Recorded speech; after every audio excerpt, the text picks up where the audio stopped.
Kerala university ആസ്ഥാനത്തേക്ക് പോവുകയാണ്. അവിടെ വലിയ രീതിയിലുള്ള പ്രതിഷേധം നടക്കുകയായിരുന്നു. VC മോഹനൻ കുന്നുമ്മലിനെതിരെ SFI നടത്തിയ സമരത്തിൽ പോലീസ് നടപടിക്കെതിരെ പ്രതിഷേധിച്ച് കേരള യൂണിവേഴ്സിറ്റി ആസ്ഥാനത്തേക്ക് SFI മാർച്ച് നടക്കുന്നു.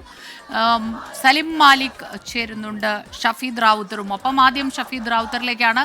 ഷഫീദ്, ഇടയ്ക്കൊന്ന് അയഞ്ഞിരുന്നു ഈ സമരം. നേതാക്കൾ, ആർഷോ ഉൾപ്പെടെയുള്ള നേതാക്കൾ അങ്ങോട്ടേക്ക് എത്തിയിരുന്നു. അതാണ് ഒടുവിൽ ഷഫീദ് നൽകിയ വിവരം. ഇപ്പോൾ എന്താണ് അവിടെ സംഭവിക്കുന്നത്?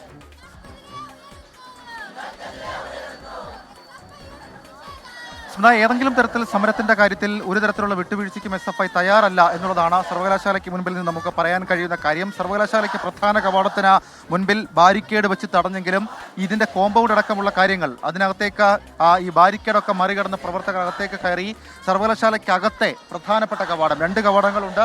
അതിൻ്റെ അകത്തെ പ്രധാനപ്പെട്ട സ്തൂപത്തിന് പിൻവശത്തുള്ള കവാടത്തിൽ അവിടെ കുത്തിയിരുന്ന്, അവിടുത്തെ പടിക്കെട്ടിൽ കുത്തിയിരുന്ന് ചില SFI പ്രവർത്തകർ ബാനറടക്കം ഉയർത്തി പ്രതിഷേധിക്കുന്നത് നമുക്ക് ദൃശ്യങ്ങളിൽ കാണാം. ഇന്നലെ സമാനമായി അവിടെ ഇരുന്ന് പ്രതിഷേധിച്ചപ്പോഴായിരുന്നു SFI പ്രവർത്തകരെ ബലം പ്രയോഗിച്ച് നീക്കാനുള്ള പോലീസിന്റെ ശ്രമമടക്കമുള്ള കാര്യങ്ങൾ നടക്കുകയും പിന്നീട് അത് സംഘർഷത്തിലേക്ക് കലാശിക്കുകയും ചെയ്തു. എന്നാൽ വീണ്ടും സമാനമായി തന്നെ പുറത്തൊരു സമരം, അകത്തെ SFI പ്രവർത്തകരുടെ മറ്റൊരു സമരം, അത് നമുക്ക് ഈ ദൃശ്യങ്ങളിൽ കാണാൻ സാധിക്കും. ഒരു തരത്തിലും ആ സമരത്തിൽ നിന്ന് പിന്നോട്ടില്ല എന്നുള്ളതാണ് SFI ഇപ്പോൾ എടുത്തിരിക്കുന്ന നിലപാട്.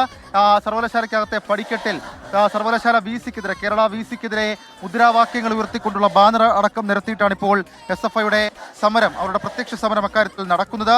ഇതിൽ നമ്മൾ ഇന്നത്തെ നമ്മൾ സമരം ഒന്ന് പരിശോധിക്കുകയാണ്. ഇന്ന് മാർച്ച് നേരത്തെ SFI പറഞ്ഞതാണ്. ആ മാർച്ചുമായി സർവകലാശാല ആസ്ഥാനത്തേക്ക് വരുന്നുണ്ട്. ബാരിക്കേഡ് തകർക്കാനുള്ള ശ്രമം നടക്കുന്നു. അങ്ങനെ പോലീസിനെ ഏതാണ്ട് 4ഓളം തവണ ജലപീരങ്കി തുടർച്ചയായി പ്രയോഗിക്കേണ്ട സാഹചര്യം ഉണ്ടായി. പക്ഷേ അപ്പോഴൊന്നും പ്രവർത്തകർ പിരിഞ്ഞുപോയില്ല.